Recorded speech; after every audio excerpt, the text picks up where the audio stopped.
4 కట్టలు గోంగూర, ఒక 6-7 పచ్చిమిర్చి, ఒక ఉల్లిపాయ. ఇంకా కళాయి పెట్టుకుని ఆయిల్ వేయాలి. 3 గంటలు.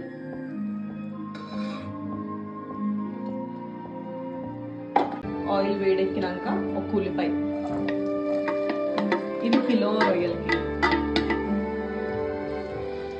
ఒక 2 పచ్చిమిర్చి, గోంగూర శుభ్రంగా కడుక్కొని ఒక 4 కట్టలు, ఒక 6 పచ్చిమిర్చి వేసి ఉడకబెట్టుకోవాలి. నీళ్ళు ఏమి వేయాల్సిన అవసరం లేదు.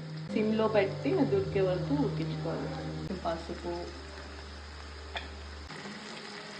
అల్లం వెల్లుల్లి 1 టీ స్పూన్, కడిగి పెట్టుకున్న 1 కిలో రొయ్యలు, టైగర్ ప్రాన్స్ తీసుకున్నాం. సాల్ట్, పసుపు వేసి మంచిగా కడుక్కోవాలి. కిలో కన్నా కొంచెం ఎక్కువ.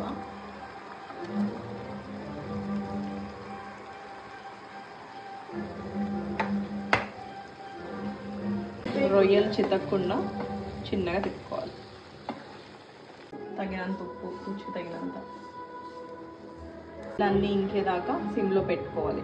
గోంగూర మెత్తగా ఉడికింది, దీన్ని కొంచెం రుబ్బుకోవాలి. ఇప్పుడు ప్రాన్స్ కూడా దాదాపు నీళ్ళన్నీ ఇంకిపోయాయి. రుబ్బుకోవాలి, మనం మెత్తగా రుబ్బుకోవాలి. గోంగూరని మెత్తగా రుబ్బుకోవాలి పచ్చిమిర్చితో పాటు. ఇప్పుడు రొయ్యల్లో కాబట్టి కారం ఎక్కువ వేసుకోవాలి. ఇప్పుడు ప్రాన్స్ దగ్గర పడ్డాయి కాబట్టి దీంట్లో కారం కొంచెం ఎక్కువ పడుతుంది. గోంగూర పుల్లగా ఉంటుంది కాబట్టి 5 స్పూన్లు, టీ స్పూన్లు ఇవి. 2 నిమిషాలు కారం బాగా పట్టించాలి ముక్కకి.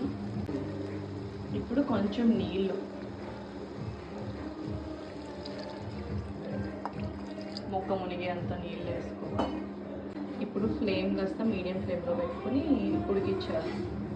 ఇప్పుడు కొంచెం ఉల్లి బొంద వేసుకోవాలి, చిన్ని కట్ట. ఇప్పుడు గోంగూర ఉడకబెట్టుకున్నది వేయాలి.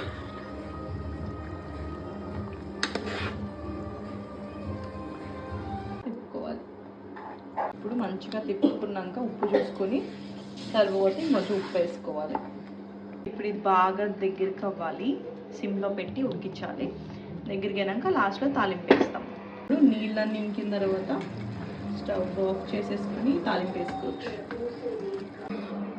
తాలింపు గోంగూర రొయ్యలకి కాగినాక వెల్లుల్లి, తాలింపు దినుసులు, వెల్లుల్లి వేసి బాగా మరిగించాలి. లాస్ట్లో కరివేపాకు